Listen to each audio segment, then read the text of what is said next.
Eh bien le bonjour, bienvenue sur les lectures de Thomas. Nous allons voir ensemble les différents mangas que j'ai pu lire. Commençons par Barakamon, numéro 6, tome 6. Donc c'est Tsushiki Yashuno, j'ai toujours du mal. Donc on retrouve ce jeune calligraphe qui, suite à un concours, s'est battu avec le représentant de ce concours, et donc on l'a expulsé sur une île. Et là, on aperçoit que, mais il revient, il refait un concours, il reprend foi en lui, et on s'aperçoit que cette île, en fait, elle n'est pas inconnue de ses parents, surtout du père, le père qui est un grand calligraphe.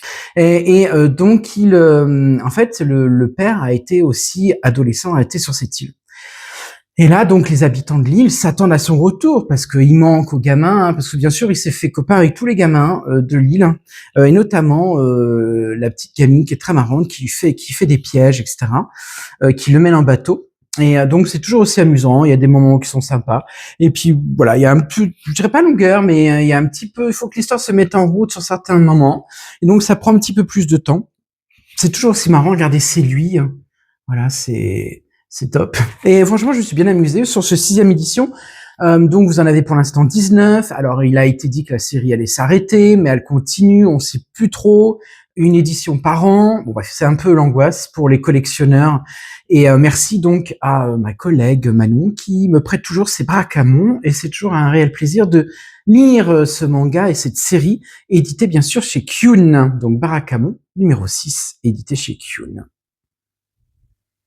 Autre manga, donc les fragments d'espoir de Moto Hagio, c'est chez les éditions Akata. Donc c'est une mangaka, et au lendemain de cette catastrophe de mars 2011, elle va prendre sa plume et elle va nous faire un manga. Ce manga qui est en 6 chapitres, et elle va nous décrire un peu. Elle va prendre des personnages fictifs comme l'uranium, et elle va nous faire une histoire. Elle va nous prendre des personnages, elle va les dessiner en costume d'époque du XVIIe siècle. Elle va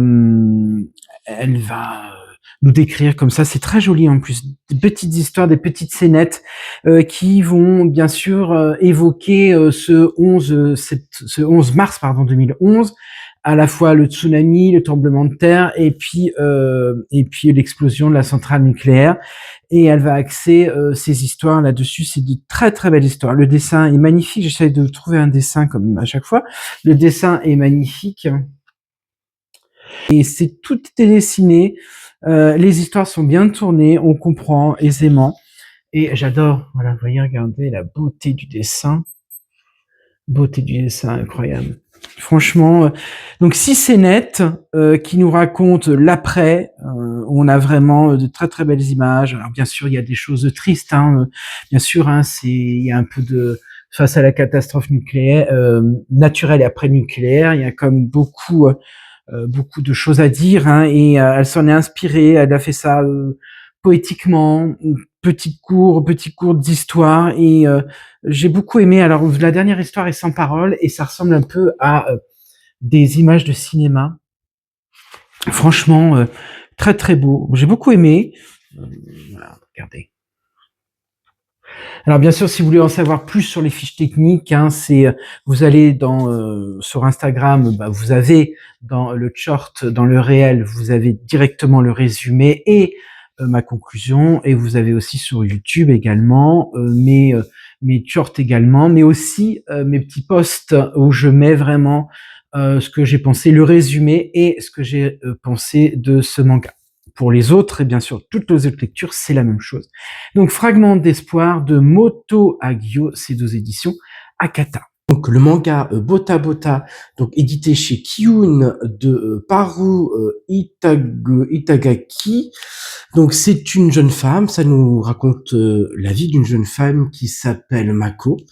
Et cette jeune femme saigne du nez quand elle est en contact avec quelque chose de sale. Alors, la pollution, les mains, la bouche.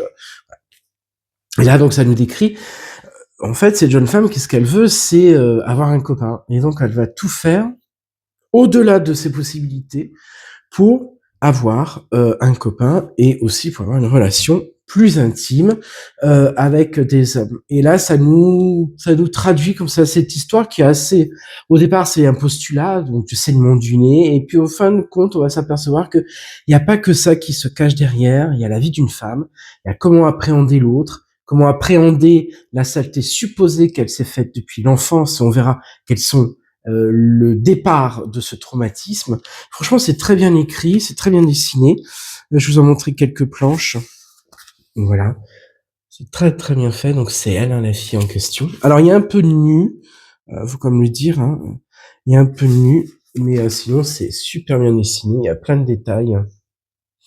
Hop, si j'enlève mes doigts, ça serait pas mal. Il y a beaucoup de détails. Donc c'est Bota Bota de Paru Itagaki et c'est aux éditions Kyun.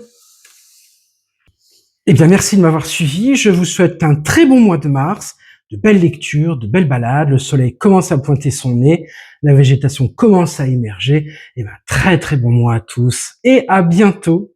Au revoir.